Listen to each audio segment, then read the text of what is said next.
Nii, nüüd on tund aega peale seda esimest sellist väikest intervjuud siis Väikese-Väina teema jõudmisest Riigikogu keskkonnakomisjoni ette möödas ja delegatsioon lahkus Ida-Saaremaa poole juba. Mina praegu mõtlesin, et ma teen siis osa 2, ehk siis sisu kokkuvõtte, et mis seal koosolekul toimus. Esiteks ma olin täiesti esimest korda elus sellise tähtsa koosoleku osaline. Minu paremal käel istus keskkonnaminister Marko Pomerants. Seal oli väga tähtsaid tegelasi, kõik, keda me iga päev telekast näeme, kellel on väga suur vastutus Eesti rollis. Ja siis terve keskkonnakomisjon, ühtegi vabatooli polnud, pigem oli lisatoole ja meie Väikese-Väina teemat käsitleti siis väga pikalt. Aga nagu ma ütlen, ma ei tea seda protseduuri. Ma pärast küsisin härra Igor Gräzini käest, kes tuli ka meile sinna appi, et teadaolevalt, kes Väikese-Väina seltsis Facebookis on siis tähele pannud, et tema on üks väga aktiivne selle teema pooldaja ja näeb väga hästi, mis toimub, et ta on värske muulane. Ja saime siis sõna seal päris palju ka ise kaasa rääkida, aga et kuidas see asi peaks nagu välja nägema, ma ei tea, aga mulle tundus, et tekkis selline opositsioon minu talupoja mõistuse järgi, et Keskkonnaministeerium oli pigem nagu tõrges, ei saa ütelda, et vastu või midagi, aga tõid pigem välja selliseid argumente, et kes vastutab ja kes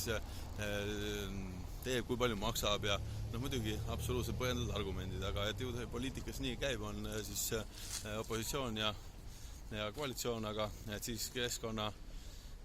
komisjonis oli täiesti tajuda selline üksmeel, et see teema on tähtis.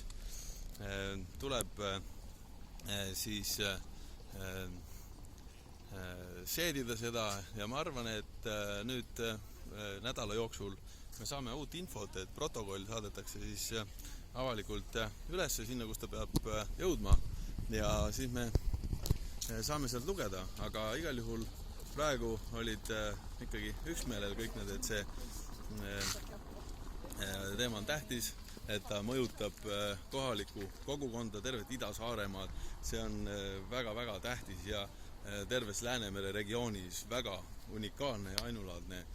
koht, see Väike-Väin, ja kõik konstateerisid fakti, et hullemaks ta läheb väga kiiresti,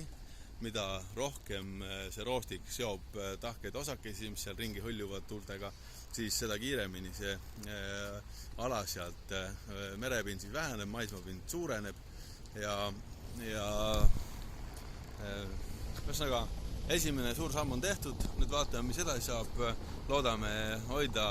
jalga gaasi peal, nii et hakkavad need asjad liikuma ja kui kõik siin väidab, et siis sellest nagunii enam midagi tolku poleks, ma arvan, et lugege materjalid uuesti läbi,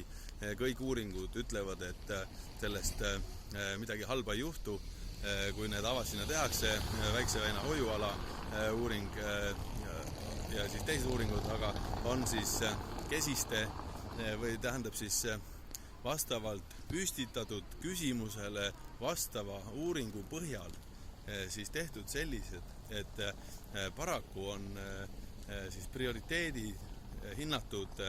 niimoodi, et see on 3. prioriteet, et oleks ta 2. prioriteet, siis oleks juba need avad seal sees, ma arvan. Aga siis tänu nendele uuringutele, mis kunagi tehti, kus püstitatud küsimus oli selline, millele teadlased vastasid, siis vajalikult, et siis nende põhjal on tehtud siis need prioriteediklassid, et tegelikult ta peaks olema seal kõrgemas prioriteedis, ehk teises prioriteedis, et seal vee olukord on halvenev, kõik negatiivsed asjad, mis seal juhtuvad, on juhtumas kogu aeg, nii et pikk jutt igal juhul, vaatame, mis nüüd saab ja kergemaks läks mul igal juhul ja ma loodan, et sellest saab asja ja oli siuke lävepakult nagu tõukamine praegu, et nüüd hakkavad ehk asjad liikuma.